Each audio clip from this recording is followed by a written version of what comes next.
Daşary ýurtda pasportlarynyň täzelenmegi esassız inkar edilen türkmenleriň agyr kynçylyklary. Türkiýede ýaşaýanlaryň köpsi esassız hyzmatlardan mahrum. Deportasiýa edilen ýagdaýyna zorluklara sezewar bolýarlar.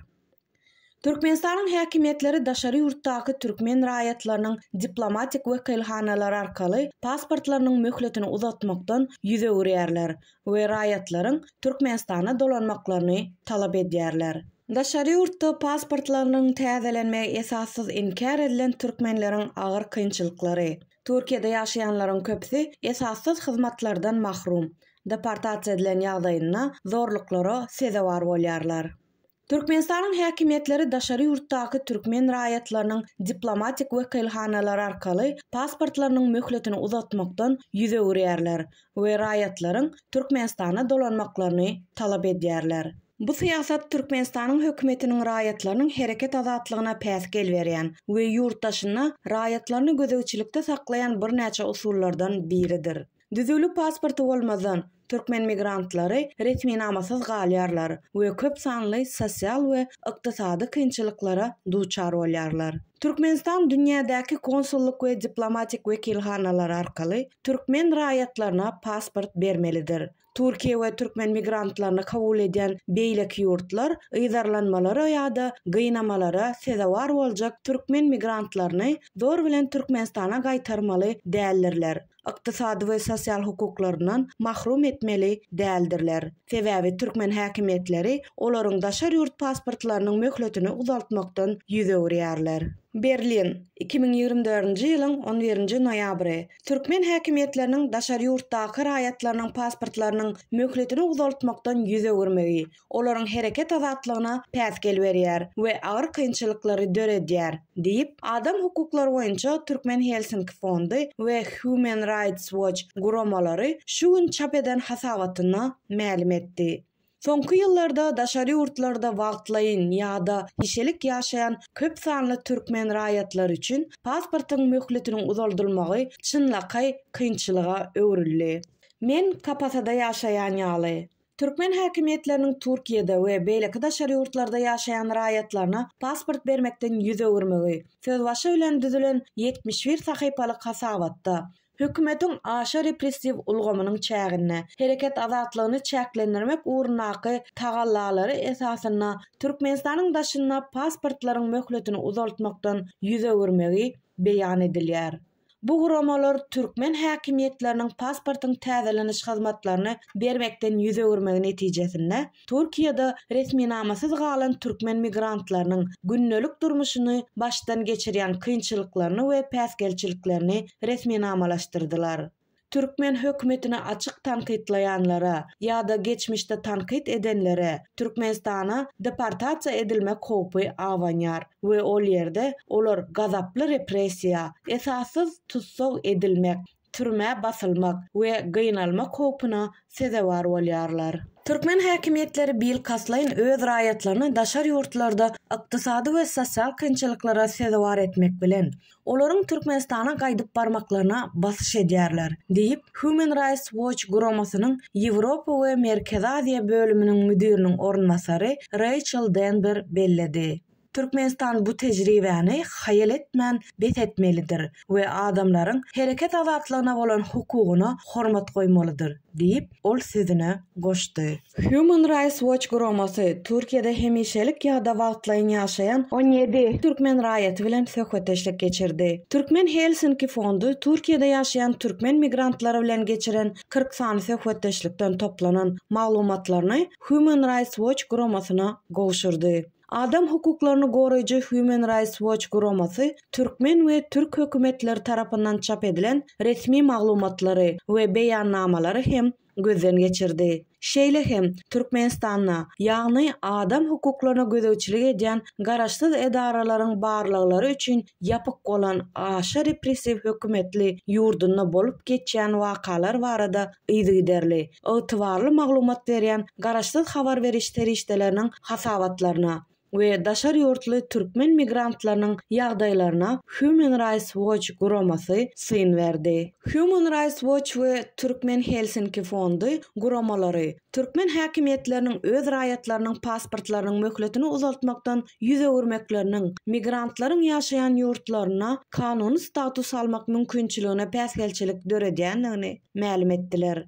Bu ýagdaý migrantlaryň iş üçinçiligine we amatly iş şertlerine, ýaşaýyş jaýyna, saglygy goraýyş hyzmatyna, çağalarynyň bilim almagyna we olaryň öz maşgalalary bilen habarlaşyp durmak mümkinçiligine ziýan ýetirýär. Türkmen konsullugynyň işgärleri pasportynyň möhletini uzaltmak barada ýüz tutmaga synanşan türkmen raýatlaryna täze pasportlaryň diňe Türkmenistana ýaşaýan ýerlerine berilip ýa-da täzelenip bilinjekdigini aýdyp bu inkar edilmeleriň kanuny esaslaryny ma'lum etmediler. Resmileşdirilen 3 ýagdaýda bellenişine görä, olar Türkiýede doglan türkmen raýatlarynyň çağalaryna dogluş hakynda şahadatnama bermekden hem ýüze urdular. Bu ýagdaýda da Türkmenistana gaýdyp şol ýerde ýüz tutmaklaryny aýtdylar. Türkmenistan adam hukuklaryny goraýjy bir näçe şertnamalary, şol sanna erkin hereket etmek azatlygyny 12-nji madda we beýleki degişli hukuklary goraýan raýat we syýasy hukuklary baradaky halkara şertnamany kabul etdi. Birleşen Milletler Guramasynyň adam hukuklary boýunça geňeşi we şertnamanyň düşündirilişine gözegçilik edýän bilermenler edarasy tarapyndan erkin hereket etmek hukugynyň zerur syýahat resminamalaryna eýe bolmak hukugyny öz içine almalydygy we hökümetiň daşar ýurtda ýaşaýan raýatynyň pasportyny täzelemekden ýa-da möhletini uzaltmakdan ýüze urmeli däldigi. Şeýle hem raýatynyň öz ýurduna pasportsyz dolanyp bilmelidigi aýdyňlaşdyrylypdy. Geňeş Türkmenistanyň häkimetleri tarapyndan kabul edilen şol kararlaryň şertnamany bozýandygyny anyklady. Guramalaryň bellemegine görä, daşar ýurtlarda pasportlary we beýleki möhüm resminamalary täzelemekden boyun gaçyrmaklyk Türkmenistana dolanmaga adamlara basyş etmek üçin niýetlenenler we transmilli repressiýanyň bir görnüşidir. Türkmenistanyň hökümeti başgaça pikirlere ýol bermeýär. Aktivist ýa-da daşar ýurtda hökümeti açaçan tankyd eden türkmenler ýurda gaýdyp baran ýagdaýyna tutsak edilmek, türme basylmak, gynamalar we beýleki adam hukuklarynyň bozulmagy ýaly aralyş ýazarlanmalara sezewar edilýär. Meýletin gaýdyp baran beýleki adamlar öz başdak syýahat gadagançylyklaryna duçar bolýarlar. Türkiýedaky bir aktivist şeýle diýdi: "Men Türkmenistana gaýdyp barmadym. Sebäbi gaýdyp baran ýagdaýymda ýurtdan çykmagymyň gadagan edilmeginden howatyrlanýardym. Meniň daýym 2012-nji ýylda Türkmenistana gaýdyp bardy. Olara daýyma we aýalyna migrasiýa gullugy tarapyndan täze pasportlar berildi. Ýöne Türkmenistandan Türkiýe dolanmakçy bolanlaryna olara çykmaga ruhsat berilmedi" diýip ol nygtady.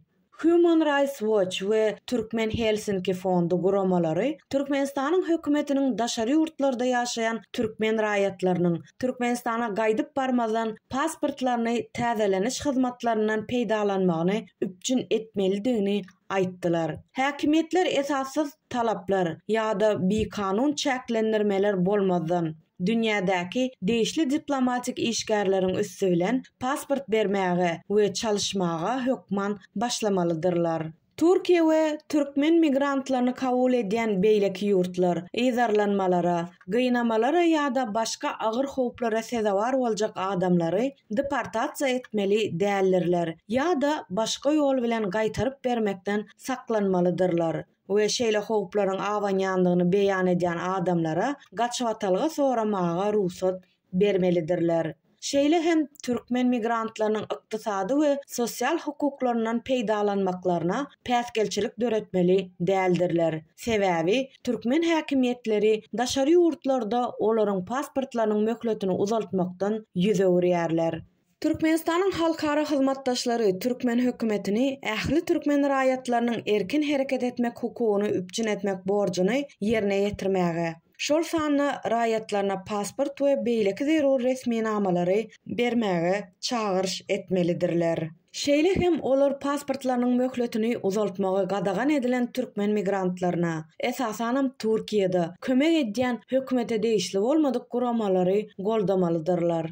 Türkmen Helsinki fondunyň başlygy Täjegül Beýmedowa ähli türkmenleriň pasport almagy, onuň daşary ýurtlarda täzelenmegine we kabul edýän ýurtlarda sosial we ykdysady hukuklarynyň peýdalanmagy haklary bardyr diýip belledi. Türkmen hökümeti bu hukuklaryň berjay edilmegini üpçün etmelidir we türkmen raýatlarynyň pasport we beýleki möhüm resmi namalary almak baradaky arzalarynyň daşary ýurtlardaky konsullyk hyzmatlary arkaly kanagatlandyrylmagyny haýal etmän durmuşa geçirip başlamalydyrlar.